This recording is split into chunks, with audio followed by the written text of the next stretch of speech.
What? Ready to be milked or something?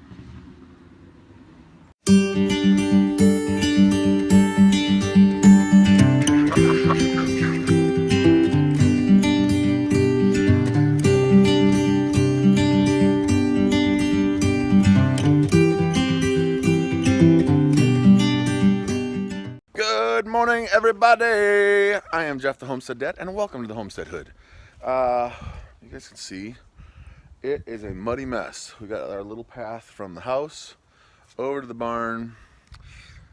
We have to use some of the extra crushed lime that we got to build our little turnaround.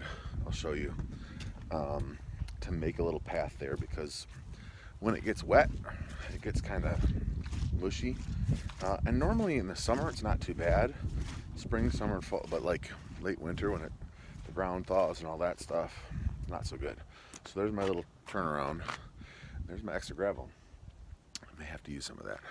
But I'm keeping milk for people today, for human consumption. And with as wet as it is, there's a very good chance that it's going to take me a long time to clean her off. She's probably not going to be real thrilled with me, because her grain is going to be sitting there where she can see it, but I'm going to be in there cleaning her off. See, she's coming over because she knows. It's a little bit chillier this morning, but yesterday it was like 55, so we're not going to get that in February very often. You can see the pigs, muddy mess. Not a whole lot we can do. I keep on adding wood chips over there, but it's mud season. What are you going to do? Anyway, let's get changed into my milking clothes and head out and milk.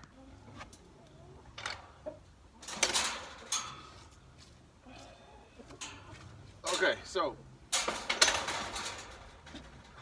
the reason I clean her off before I get in the milking parlor is because if I wait, then she'll start eating the grain. She doesn't want to be tied up unless she has grain.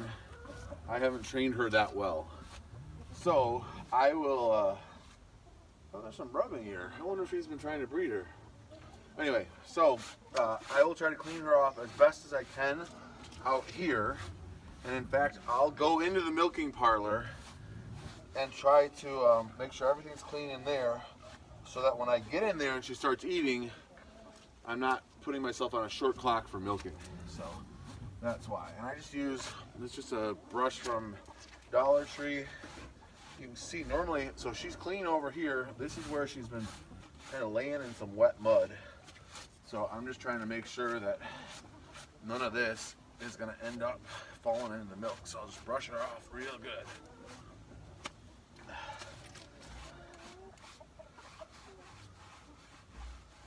What do you think, Mama?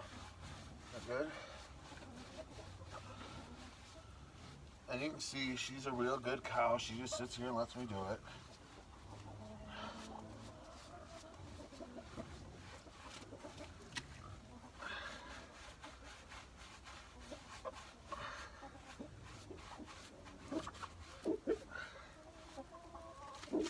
Stuff all over you, man.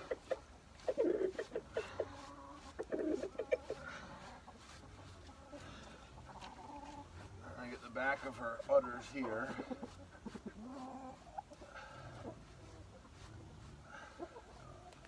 And I'll brush her off. Come on. Come on over here. Come on. I need to get your other side. I don't want you to pinch me up in there. Come here. Can you come here, please? Can you come here, please? Thank you. Good girl. So then I brush her other side. And this is the side that'll be up against the wall in the milking parlor. So I won't be able to get to this side when we get in there. But this side is actually pretty darn clean. She's not very dirty here. A little bit right back here.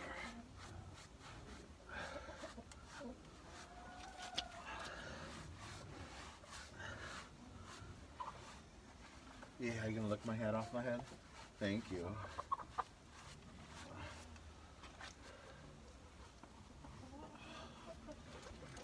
Well, that's pretty good. Okay, good girl.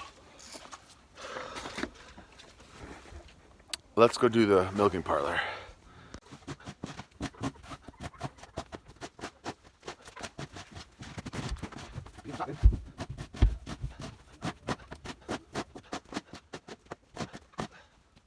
Now it's still a mess. You can see it's messy. Hey, but it'll work. Let's go grab our bucket. So then I use I got a spray bottle with soapy water. I just use dish soap. Spray some on this rag, some on her teats, and I start to clean with this.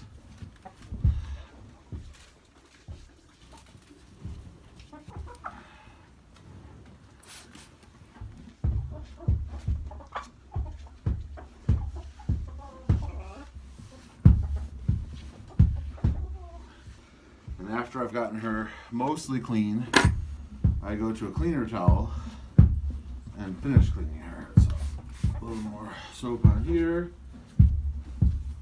Make sure that she's clean. I think we're good.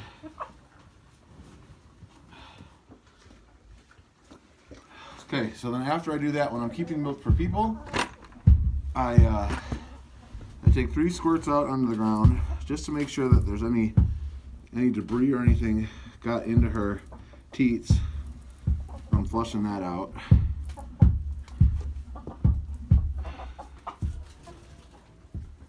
And then I start milking.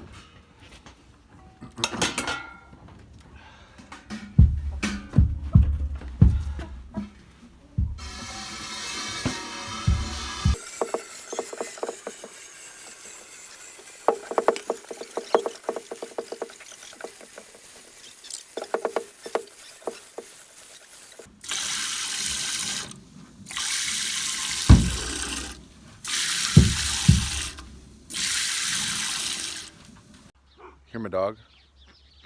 Hear all those sparrows? My dog fancies himself a sparrow dog. It's really annoying. Anyway, I wanted to show you. So, got the milking done. You saw the milk in the bucket. Beautiful goodness. This bucket will hold just under 4 gallons. That's probably 1.5 gallons, maybe a little bit more. When she first calved, she had her stillborn calf last December, we were getting like 5 gallons a day, which is a ton. So now we've got her down to about 1.5 gallons. He's chasing after sparrows. That's what I have to work with here, people. Anyway, I'm gonna take this inside and filter it. Let's go. Well, before we go in and filter this milk, I wanted to talk to you. I posted it on the Homestead Dad Facebook page, or Facebook group, whatever it is. But I'm thinking about putting in a half-court basketball court right over here. It's pretty level, so there wouldn't be a whole lot of site work that needed to be done. I need to scrape off the topsoil, and although it's not all topsoil, it's been filled in with some stuff. You can see it's kind of gravelly up in here. Anyway, so trying to figure out if it's something that I can do myself. And I know it's not something I can do myself, because I want to do, so a basketball court is 50 feet wide, and a pro court is 94 feet long. A high school court is 84 feet long. What I'm hoping to do is do 50 feet wide by about 30 feet deep. That would give me about 5 feet out past the high school 3-point line. And it wouldn't be for driving on or parking on, it would just be for basketball. Put it right over in this area here. I've got a friend whose nephew is coming in from out of town to live with them for a while, and he does cement work. So I'm gonna get in touch with him and see what his experience level is and what he might be able to do. If he's comfortable enough with it, I might have him kind of do it. I could do most of the site work. He can check it over, make sure that's good. And then, I don't know if you guys know Jamie. He's in the Pratt family, or the Pratt pack. And then Mike, maybe call my buddy John. You guys know him. And see if I can get together a handful of laborers and have one guy who knows what he's doing and can tell. Now, Jamie has done cement work before, so he knows what he's doing, but said he would not be comfortable planning the job. So we'll see. I figure the cement alone is going to cost $2,700, $3,000. It's 2 full truckloads. it'd be pretty sweet though. And then the kids would have some place to play, and the little kids could ride their bikes on it when the big kids weren't playing basketball. And I figure we've got our 14-year-old who's a freshman. He'll be playing for another few years, and then all the rest of the kids coming up. And by the time they're all gone, then the grandkids will want to play on it. So we'll see. Maybe if we get a nice big tax return, which means that the government has just been using our money for free, we can do that. Anyway, then you can work on your free throws, right? If we build a basketball court and his three-pointer, extend his range a little bit so he can catch up with his old man. Okay guys, so this is how we milk. In fact, I need to grab another filter. So to filter the milk, I buy these filters that are specific for milking. They look like coffee filters. It's just like this. This goes in here. You can see there's a micro mesh metal filter. This goes on top of that, and then this keeper ring. I don't know if I'm gonna be able to do this with one hand. This keeper ring goes down like that. Oh, look at that, I did it. One-handed, I'm a pro. Anyway, then we take the milk from this bucket, pour it into this filter, goes into that pink pitcher there, and then it goes into those jars there. Then it goes either into the freezer or the refrigerator. I've been putting it in the refrigerator lately because I've forgotten several times and left jars in the freezer and they crack. So we'll see what I remember to do, but let's go ahead and start filtering.